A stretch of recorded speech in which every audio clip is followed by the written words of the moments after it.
Shalom semuanya. Hari ini hari yang penuh dengan sejahtera, sukacita ya. Semua kita boleh sehat karena anugerah Tuhan. Kita masuk yuk dalam Yohanes 13 ayat 21 sampai dengan 26 ya. Ini tentang kisah yang mungkin sering kita dengar, tapi ada pesan Tuhan khusus pada setiap kita hari ini tentang ada yang harus kita perhatikan dan sungguh-sungguh kita lakukan. Setelah Yesus berkata demikian, ia sangat terharu lalu bersaksi, "Aku berkata padamu, sesungguhnya seorang di antara kamu akan menyerahkan aku."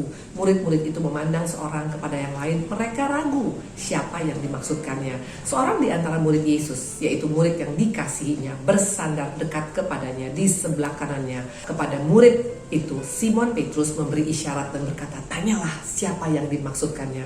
Murid yang duduk dekat Yesus itu berpaling dan berkata padanya, "Tuhan, siapakah itu?" Jawab Yesus, "Dialah yang kepadanya aku akan memberikan roti sesudah aku mencelupkannya." Sesudah berkata demikian, ia mengambil roti, mencelupkannya dan memberikannya kepada Yudas anak Simon Iskariot ya.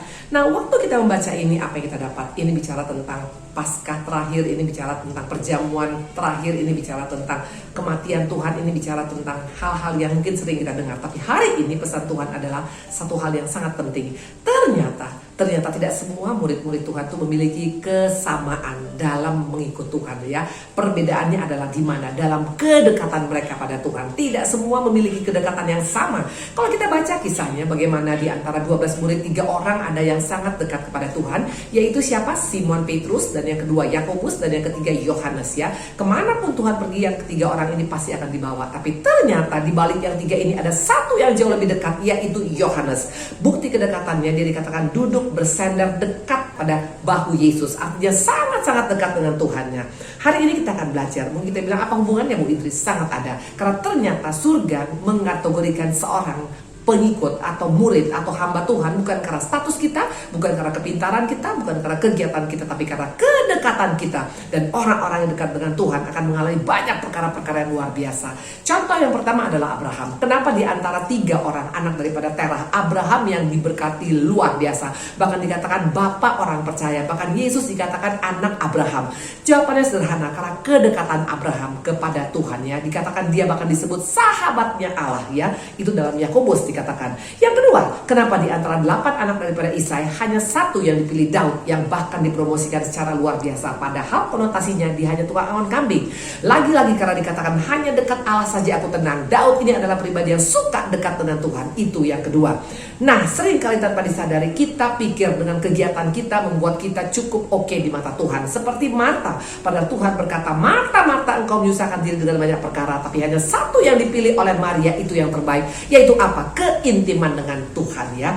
Nah, kita akan lihat ada 5 privilege bagi orang-orang yang memiliki keintiman dengan Tuhan. Makanya target kita di akhir zaman ini jangan hanya puas sebagai orang Kristen, tapi jadilah pribadi-pribadi yang intim dengan Tuhan, yang haus dan lapar akan Tuhan, karena akan ada perbedaan yang luar biasa. Yang pertama adalah Yohanes. Tadi kita lihat bagaimana dia begitu bebasnya ngomong dengan Tuhan. Bahkan Simon berkata, "Tolong tanyakan pada Tuhan." Dan dia bebas bertanya pada Tuhan. Dia share dengan Tuhan dengan bebas karena dia punya keintiman yang luar biasa. Dan yang paling luar biasa, Tuhan memberitahukan apa rencana Tuhan bagi orang-orang yang intim dengan dia. Itu yang pertama.